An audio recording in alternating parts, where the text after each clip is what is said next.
Broadcasting from the Naval Air Station in San Diego, Jack Benny. With Mary Livingston, Phil Harris, Rochester, Dennis Day, and yours truly, Don Wilson.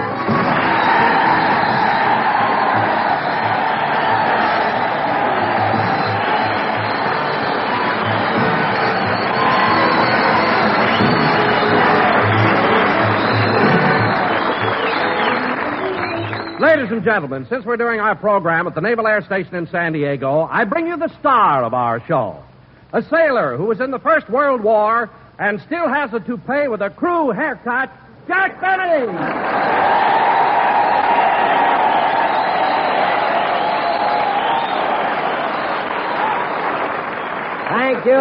Thank you. Hello again, this is Jack Benny talking, and Don, I'll ignore that attempt at humor, but you're right.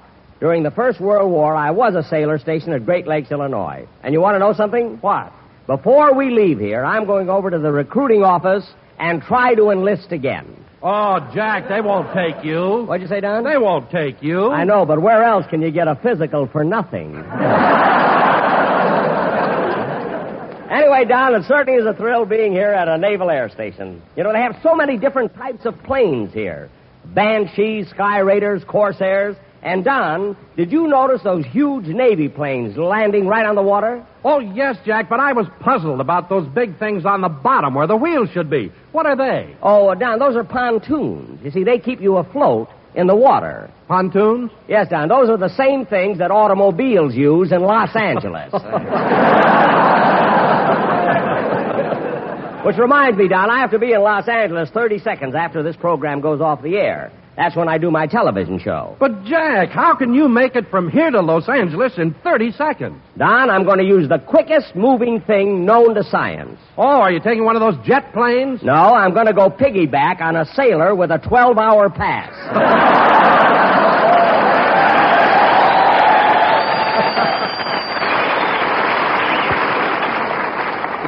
That's why I brought my spurs. Anyway, hello, Mary. Hello, Jack.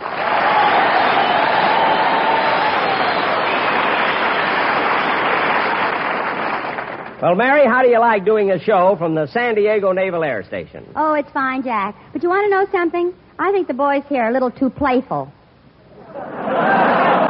What do you mean? Well, when I was coming over here, one of the pilots grabbed my hat as a souvenir.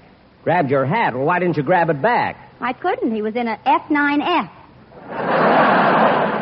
Really? How do you know there's so much about these boys? Well, when we got here yesterday, one of the pilots took me in his airplane. And after 20 minutes, he said, "All right, honey, either kiss me or get out." No. So, naturally, I kissed him. Well, Mary, I don't blame you. You wouldn't want to jump out of a plane 10,000 feet in the air. What are you talking about? It wasn't off the ground yet.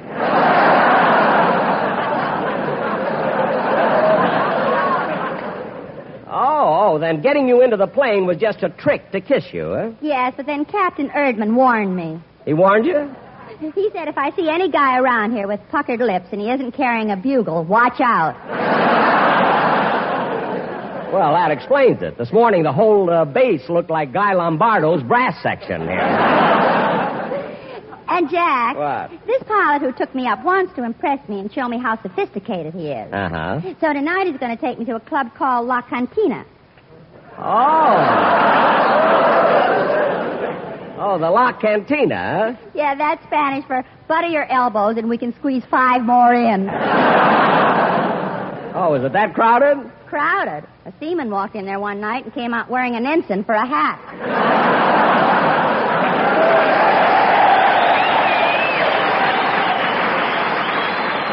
Mary, I think you're making this whole thing up. Every time we come to a... Come in. Hello, Mr. Benny. Oh!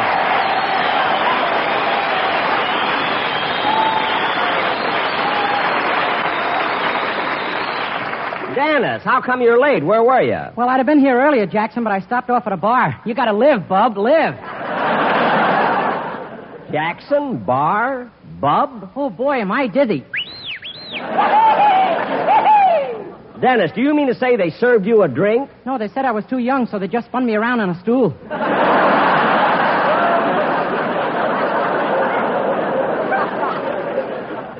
What? Hey, Don, have you got an Alka-Seltzer? Dennis, what's the matter with you? All they did was spin you around on a stool. Yeah, but they held my head in one place.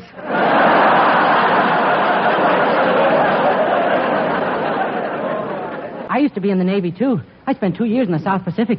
I know you did, Dennis, and I was in the South Pacific, and, brother, I ran into some pretty rough seas. So did I.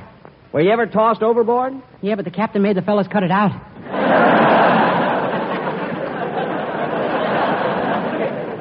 Dennis, the boys kept throwing you overboard?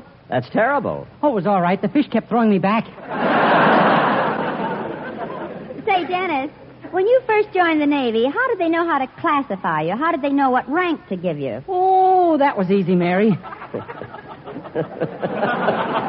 You see, first I had to fill out a lot of forms, answer a lot of questions, and then for 2 whole days they gave me a written test. For 2 days? Gee, that must have been quite a test. Yeah, and after it was over, they made me an ensign. An ensign, huh? Yeah, I wonder what they'd have made me if I passed.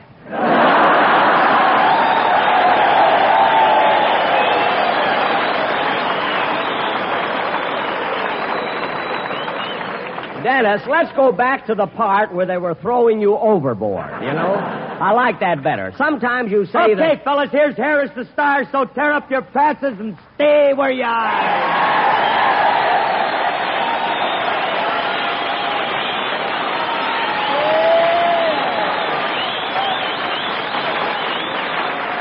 Oh, for heaven's sakes, Phil, what you won't do to get a reception. What a ham. Well, I got to do something when we travel around. You're the only one that gets all the big receptions. Look what happened yesterday when we arrived here. Who took all the bows? You did. I didn't get no welcome at all.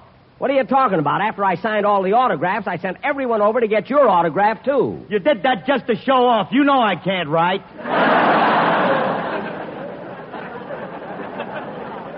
Well, Phil, I really forgot that you couldn't write. I didn't mean to embarrass you. Oh, you didn't, eh? Then why did you hide my rubber stamp?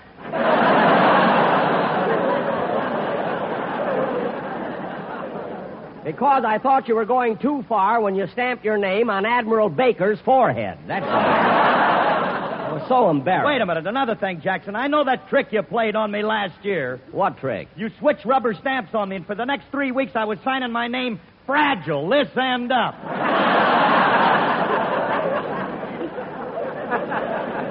What? Mary told me. Well, I knew nobody in your band could tell you because they can't read either.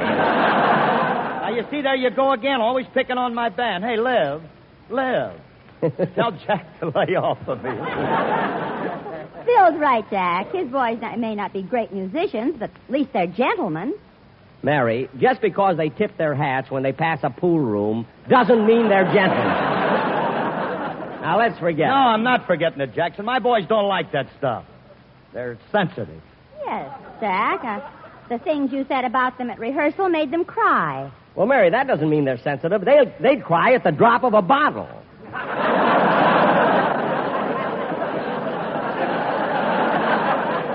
Only if it breaks.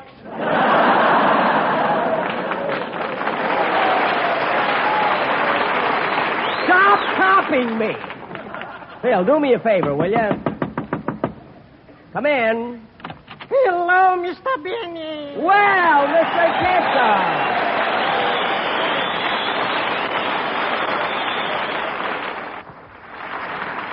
Mr. Kitzel, what are you doing here at the San Diego Naval Air Station? Well, I got a nephew stationed here. Oh, I didn't know that you had a nephew in the Navy. Of course I have. In fact, during the last war, he was stationed in Oahu. Oh, Honolulu, Oahu? No, Cleveland, Oahu.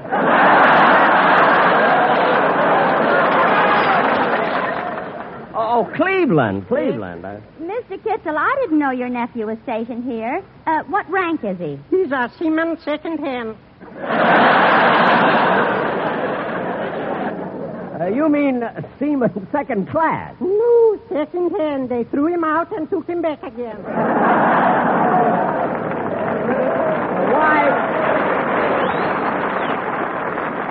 Why do they throw him out? Well, he used to be the base barber, and one day he gave the Admiral a poodle haircut. Oh, no wonder they threw him out. Tell me, Mr. Kitzel, are you having a good time in San Diego? Ooh, a good time. Last night, my wife and I went to Tijuana, and we had... That's a fact. We went to Tijuana, and we had a real Mexican dinner. Oh, you went to Tijuana? Yeah, and all the natives are so polite there. You know, Mr. Benny, all day long they kept calling me Monsieur Kitzel. Monsieur Kitzel? Yeah, that's what they called me. But in Mexico, it's Senor. I knew, but with my accent, they thought I was French. Oh, well, it was nice seeing you, Mr. Kitzel. Goodbye. Au revoir, Mr. Benny.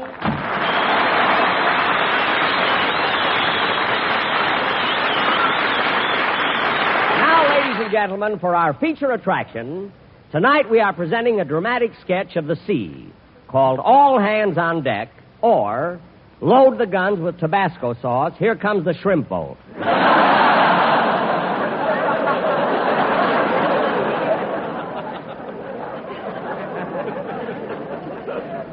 That's the silliest thing I'll say tonight. Now, Mary, there are only men on this ship, so there's no part in the play for you. But, Jack, I want to be in it. I can't help it, Mary. There's no part for you. You let me be in it, or I'll tell all these fellows that when you were in the Navy, you saluted a barber pole because it had stripes on it. I didn't salute. I just said hello.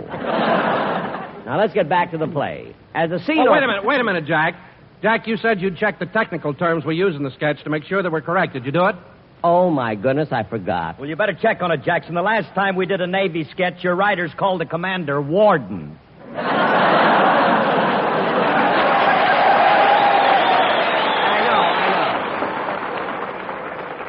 Well, I'll check everything right now. I'll call up one of these ensigns. Oh, fellow, you in the first row, would you come up here, please? Thank you. I'll ask him, Don.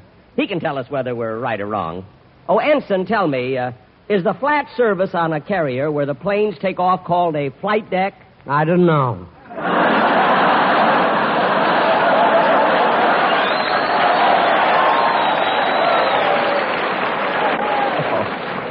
Oh, well... Well, is the thing that the guns stick out of on a battleship called a turret? I don't know. Well, is the front part of a ship called a bow? I don't know. Well, for heaven's sake, a fine sailor you are. How'd you ever get in the Navy, anyway? I was recommended by the Marines. Oh, get out of here, will you? Now,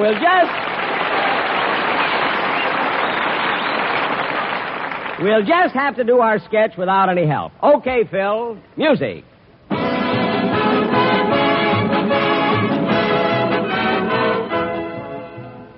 As the scene opens, I, Captain McBenney, commanding officer of an aircraft carrier, am standing on the bridge of my ship, the USS Ulysses S. Sassafras. Wipe your chin. Quiet. We're on the high seas, knifing silently through the night toward our secret destination.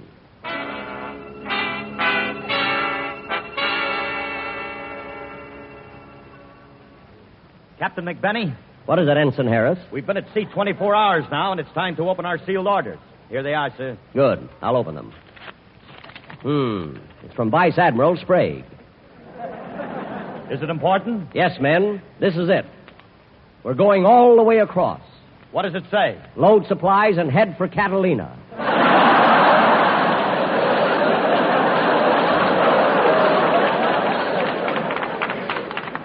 Men, we haven't much time. Let's send the planes up for a reconnaissance. Ready planes for reconnaissance. Gee, those propellers sure stir up the wind. You ain't kidding. Your hair just went AWOL. Never mind. Plane number 7, now taking off for reconnaissance. Plane number 4, taking off for tactical maneuvers. Plane number 5, taking off for Anaheim, Azusa, and Cucamonga. Anaheim and Azusa and Cucamonga. We haven't been at war with them for years. Captain McBenney, Yes, Ensign McDay? I would like to report the position of the USS Ulysses S. Sassafras. Good. Wipe your chin. What's our longitude? 62 degrees south. Our latitude? 48 degrees. Would you like to know the altitude? Altitude? What do you mean, altitude? You know that last plane that took off? Yes? We're still tied to it.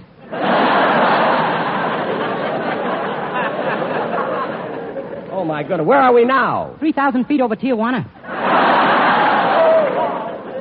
Tijuana? I think.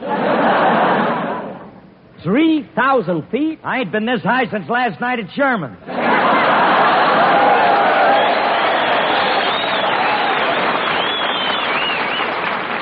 Stop reminiscing.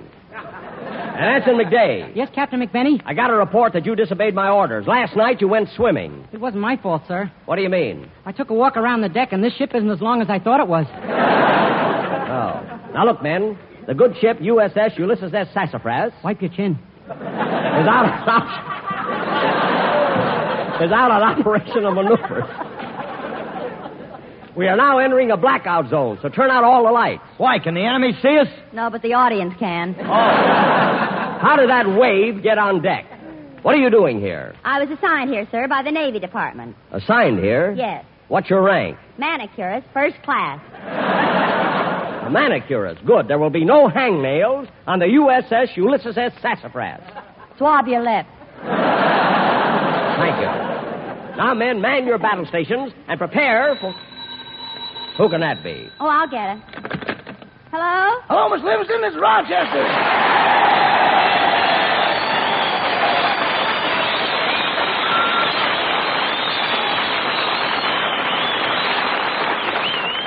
Oh, for heaven's sake, Rochester, why call now? We're in the middle of the sketch. I want Mr. Benny to know I'm in San Diego. I just got in. Just got in. I thought you drove down with Mr. Benny in the car. No, I had some work to do, so I left yesterday. Well, what made the train so late? I didn't come by train. I was on Highway 101 freelancing. You mean you hitchhiked? Yes, ma'am. Why? Well, instead of buying me a train ticket, Mr. Benny gave me a road map and a short talk on the generosity of the American motorist. Who is it, Wave? Rochester. How do you like that? Right in the middle of the sketch. Give me that phone. Hello, Rochester. Hello, boss. It wasn't so bad hitchhiking, and you were right. I was right about what? If you lie down in the middle of the highway, 9 out of 10 cars will stop.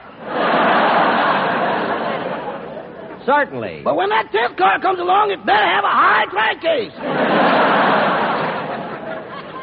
Well, look, Rochester, you didn't have to call me in the middle of my show, did you? Yes, boss, this is important. I met an old girlfriend here in San Diego, and, I thought maybe you'd let me use your car. Well, you met a girlfriend, huh? Well, Rochester, of course you can have my car, but the tank is empty. That's all right. I'll put in the gallon. Why only a gallon? I want to run out of gas when I reach the Silver Strand. Well, I don't know, Rochester. I don't think I should let you have my car. But you got to. This girl is beautiful. She is, eh? What does she look like? You want me to describe her to you? Yes. Have you ever seen a California sunset just as Mother Nature extinguishes its last golden glow with the tranquil waters of the blue Pacific? Yes. Well, put a sweater on it and you've got it. Oh, I see. Well, I better run along now. So long, boss. Goodbye. Goodbye.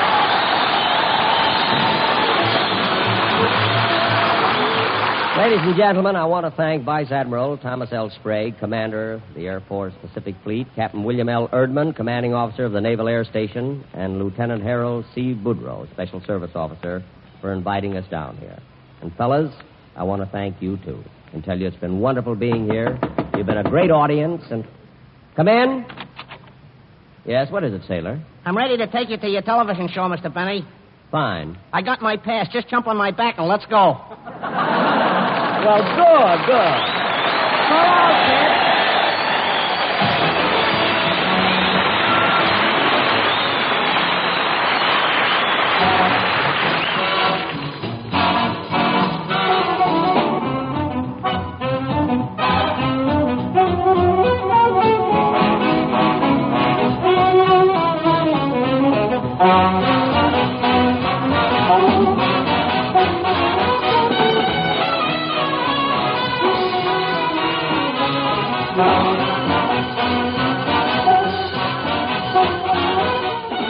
This has been the Jack Benny Show with Mary Livingston, Phil Harris, Rochester, Dennis Day, and yours truly, Don Wilson. Jack Benny comes to you each week at this time through the facilities of the United States Armed Forces Radio Service.